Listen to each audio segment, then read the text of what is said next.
जागेवरून महायुतीमध्ये घमासान होण्याची चिन्ह निर्माण झालेली आहे। रत्नागिरी सिंधुदुर्ग लोकसभा मतदारसंघात आपला उमेदवार असावा अशी आग्रही भूमिका भाजप कार्यकर्त्यांनी घेतली आहे।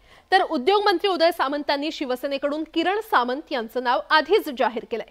परिणामी महायुतीमध्ये संघर्ष होणार असल्याचं स्पष्ट झालंय। तर दुसरीकडे शिवसेना ठाकरे गटानं विनायक राऊत विजयाची हॅट्रिक करतील असा दावा केलाय। पाहूया। लोकसभेच्या आगामी निवडणुकीसाठी आत्तापासूनच वातावरण तापायला सुरुवात झाली आहे। महायुती किंवा महाविकास आघाडीचं जागा वाटप अजून जाहीर झालेलं नाही। मात्र काही जागा कोण लढवणार हे आधीच स्पष्ट झालंय। रत्नागिरी सिंधुदुर्ग लोकसभा मतदारसंघात शिवसेना ठाकरे गटाकडून विनायक राऊत तिसऱ्यांदा मैदानात उतरणार आहेत। काँग्रेस आणि शरद पवार गटाकडून या मतदारसंघावर दावा करण्यात आलेला नाही, त्यामुळे ठाकरे गटाचा मार्ग सुकर झालाय।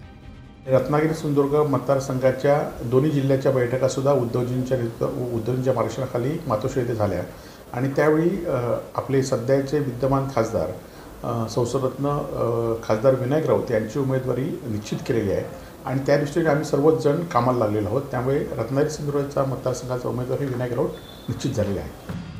महाविकास आघाडीत उमेदवारीवरून कोणताही वाद होणार नसल्याचं स्पष्ट झालंय। तर दुसरीकडे महायुतीत आता भाजपनंही रत्नागिरी सिंधुदुर्ग लोकसभा मतदारसंघात पाय रोवायला सुरुवात केली आहे। इतर पक्षाच्या उमेदवारांना विजयी करण्यापेक्षा भाजपचा उमेदवार विजयी करू असा पवित्रा कार्यकर्त्यांनी घेतलाय।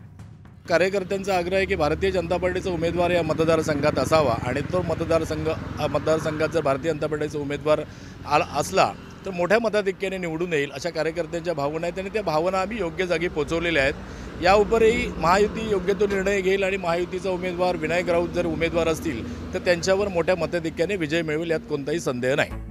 भाजपही रत्नागिरी सिंधुदुर्ग लोकसभा मतदारसंघासाठी इच्छुक असल्याचं आता स्पष्ट झालंय। मात्र उद्योग मंत्री उदय सामंतांनी त्यांचे भाऊ किरण सामंत हेच महायुतीचे उमेदवार असतील हे आधीच स्पष्ट केलंय। कोकण हा शिवसेनेचा बालेकिल्ला म्हणून ओळखला जातो, पण आता एका शिवसेनेच्या दोन शिवसेना झालेल्या, त्यामुळे ठाकरे गट आणि शिंदे गट यापैकी नेमकं कुणाचं बळ जास्त आहे हे निवडणुकीच्या निकालानंतरच स्पष्ट होईल। तर दुसरीकडे भाजपनेही रत्नागिरी सिंधुदुर्ग मतदारसंघात लढण्याची इच्छा व्यक्त केल्यानं शिवसेना शिंदे गटाच्या चिंता वाढल्यात। प्रत्येक पक्षाकडून दावे प्रतिदावे आणि उमेदवार निश्चित जरी केले असले तरी येणाऱ्या निवडणुकीचा निकाल हा उमेदवाराला फायदेशीर ठरेल एवढं मात्र निश्चित आहे। व्हिडिओ जर्नलिस्ट अनिकेत होलमसह विशाल रेवडेकर, न्यूज 18 लोकमत, सिंधुदुर्ग। मराठा समाजाचं वादळ मनोज जरांगे पाटलांच्या नेतृत्वात मुंबईमध्ये धडकणार आहे आणि त्या पार्श्वभूमीवर मुंबईतील मराठा समाज आणि मराठा क्रांती मोर्चाचे समन्वयक कामाला लागले।